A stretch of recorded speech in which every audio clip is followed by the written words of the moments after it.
Serious, what is your workplace horror story? I wasn't there that day when it happened, but heard some of the details. I may be off, but here goes. Two maintenance guys were up in a scissor lift working on an overhead indoor crane. Someone on the floor grabbed the remote for the other crane and started to move it.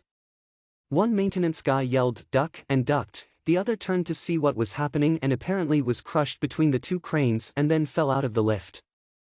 I don't know how true this is, but apparently his insides were out and still alive for a short time. I got a call from my idiot team lead telling me work was shit down for at least the day, probably longer.